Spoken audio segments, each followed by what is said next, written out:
അതായത് ബാഹുബലി എന്ന സീരീസ് എല്ലാവരും കണ്ടിട്ടുണ്ട്. ഫ്രാഞ്ചൈസ് എല്ലാവരും കണ്ടിട്ടുണ്ട്. അതൊരു വേർഷൻ. ഇത് രണ്ടും കൂടെ ഒട്ടിച്ച് വെച്ച വേറൊരു വേർഷൻ. അപ്പൊ എന്നോട് ഒരാൾ വന്ന് ചോദിക്കുകയാണ്, സാറേ ഞാൻ ഇത് കണ്ടിട്ടില്ല രണ്ടും ഏത് കാണണമെന്ന് ചോദിച്ചാൽ ഒരു കാരണവശാലും എപ്പിക് കാണരുത്, പാർട്ട് 1ഉം പാർട്ട് 2ഉം തന്നെ കാണാൻ നമ്മൾ പറയുന്നത്.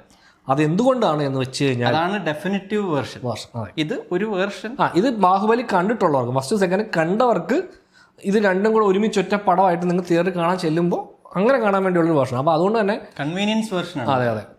ബാഹുബലി കണ്ടവർക്ക് ഈ വേർഷൻ ചുമ്മാ കാണാം തിയേറ്ററിൽ എന്നുള്ളതുള്ളൂ.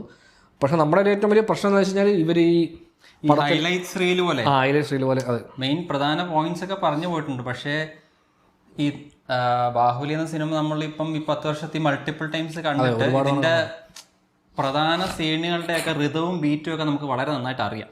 ഇത് ഇന്ന പോയിന്റിൽ ഇന്ന ഡയലോഗ് വരും, ഇന്ന സംഭവം നടക്കും, അതിന് ഇന്ന പേസ് ഉണ്ട്, ഇത്രയും ദൈർഘ്യമുണ്ട് ഒരു കഥാപാത്രത്തിനെ സ്ക്രീനിൽ നിർത്തുന്നതിൽ. പക്ഷേ ഈ റീകട്ടില് ഈ രണ്ട് പടം കൂടി എനിക്ക് തോന്നുന്നു 6 മണിക്കൂർ അടുപ്പിച്ച് വരും. അപ്പൊ അതിനെ ഒരു 3.75 മണിക്കൂർ 45 മിനിറ്റ് അതിലേക്ക് ചുരുക്കുമ്പോൾ ഒരുപാട് വെട്ടിപ്പോകുമ്പോൾ ഇതിന്റെ പേസിങ്ങും മൃദവും എല്ലാം മാറി.